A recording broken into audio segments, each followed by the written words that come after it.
اللہم سراہو، اللہ اس کو بچھاڑ دے، گھوڑے کو ٹھوکر لگی، گرا،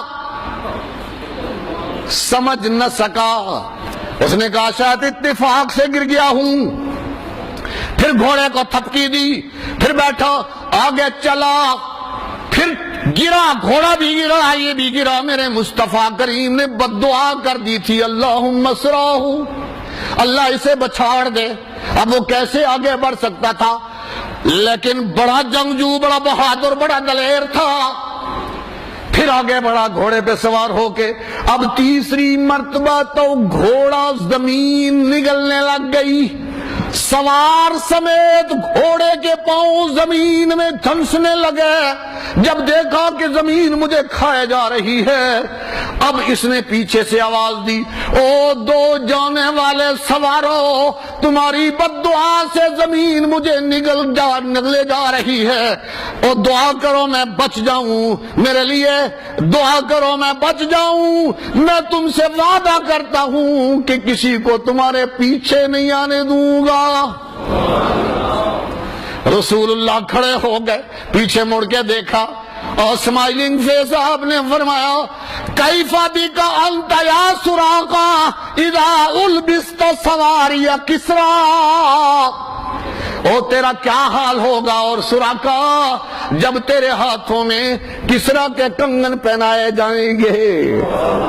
جان بچانے کے لیے مدینے جا رہا ہے میرا مصطفیٰ کریم، لیکن پیش گوئی پشین گوئی یہ ہے کہ کسریٰ کے کنگن اسے پہنائے جائیں گے۔ وہ فوراً بول پڑا، اونچا بول پڑا، کسریٰ فارس، وہ ایران والا کسریٰ او دے کنگن میں پاواں گا؟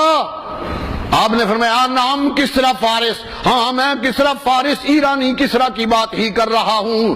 اور وہ وقت آ گیا عمر فاروق کے زمانے میں، وہ خزانہ اور وہ کنگن بھی آئے اور سراقہ بھی مسلمان ہو چکا ہوا تھا۔ حضرت عمر فاروق کو پیش گوئی یاد تھی، عمر فاروق نے فرمایا یا سراقہ،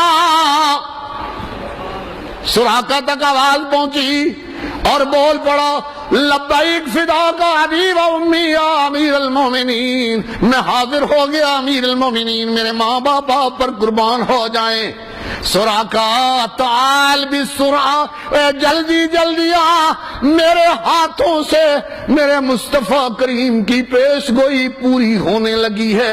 یہ ہیں وہ کنگن، وہ ہجرت کے وقت میرے مصطفیٰ کریم نے جن کا تذکرہ کیا تھا، ہاتھ آگے کر، سونا مرد کو پہننا حرام، پر میرے مصطفیٰ کریم کی پیش گوئی میں عمر کے ہاتھوں پوری ہو رہی ہے، ہاتھ آگے کر، میں تجھے دے رہا ہوں، اتار کے فائدہ اٹھا لینا۔ اس نے ہاتھ اٹھائے اور حضرت عمر فاروق نے کیسر کے کسریٰ کے کنگن اس کے ہاتھوں میں پہنا دیے۔ یہ ہے میرے مصطفیٰ کریم کی پیش گوئیاں۔ آپ فرما گئے تھے اس وقت، منافق تھے وہاں اور منافق کہہ رہے تھے ویکھو جی سانو کہندا ہے کیسر بھی فتح ہو جائے گا، کسریٰ بھی فتح ہو جائے گا، اور یمن بھی فتح ہو جائے گا، اور ان سپر طاقتوں کو ہم یہ کر دیں گے کہ حالت ساڈی یہ وے کہ ساڈے چو کوئی بار پیشاب کرن بھی نہیں جا سکدا ہن تے کلا پورا عرب آ گیا ہمیں مکانے کے لیے۔ منافق یہ کہہ رہے تھے۔ قرآن مجید کی آیتیں جو میں نے پڑھی ہیں ان میں بڑا خوب انداز قرآن نے اس احزاب کا کھینچا ہے، ذرا دیکھیں گے۔ یا ایھا الذین آمنوا اذکروا نعمت اللہ، اے ایمان والو اللہ کی نعمت کو یاد کرتے رہو، خدا کے احسان کو ہر وقت یاد کرتے رہو۔ کون سا احسان؟ اذ جاءتکم جنود، جبکہ تمہارے پاس چڑھائی کر کے تم پہ جنود آ گئے تھے۔ جنود جندن کی جمع ہے، اور جند عربی میں لشکر کو کہتے ہیں، اور جندی سپاہی کو کہتے ہیں، لشکری، اس کو جندی عربی میں اب بھی جندی کہتے ہیں، عسکری کہتے ہیں یا جندی کہتے ہیں۔ تو جنود ایک لشکر نہیں، چاروں اطراف سے لشکر کی لشکر آ گئے تھے تم پر چڑھائی کر کے، اور پھر ہم نے کیا کیا؟ فَأَرْسَلْنَا عَلَيْهِمْ رِيحًا، ہم بھی تمہیں دیکھ رہے تھے، تم تو ان کا مقابلہ نہیں کر سکتے، ہم نے ان پر طوفان بھیج دیا۔ ہوا یوں 1 مہینے تک محاصرہ، وہ خندق کو پار تو کر نہیں سکتے تھے، لڑائی اتنی ہوتی تھی، وہ ادھر سے پتھر اور تیر پھینک رہے ہیں، ادھر سے مسلمان پتھروں کا جواب بھی دے رہے ہیں، تیر اندازی بھی کر رہے ہیں، بس لڑائی اتنی ہی، اکا دکا 3-4 آدمیوں نے پار کیا تھا، وہ مارے گئے۔ 1000 آدمی سے لڑنے والا عمر ابن عبد ود وہ پار کر کے آ گیا تھا، حضرت علی نے ٹکڑے کر دیے تھے اس کے، تھوڑا سا زخم ماتھے پہ آیا تھا حضرت علی کو بھی، لیکن حضرت علی نے تلوار ماری، یہاں لگی تھی اسے کندھے پر اور چیرتی ہوئی نیچے نکل گئی تھی اس کا کام۔ نوفل بھاگنے لگا تو خندق میں گر گیا، صحابہ نے تیر مار مار کے مارنا چاہا، تیر لگے، کہنے لگے اوے علی، اوے رشتہ دار ہی ہیں، میں بے عزتی دی موت نہیں مرنا چاہتا، تھلے اتر کے میری گردن ہی کٹ چھڑ۔ حضرت علی نیچے گئے، تلوار سے کام پورا کر دیا، باقی جو 2-3-4 آئے تھے بھاگ گئے۔ لڑائی اتنی ہوئی تھی، اور زیادہ کوئی لڑائی نہیں ہوئی تھی، آمنا سامنا تیروں سے اور پتھروں سے ہوتا رہا۔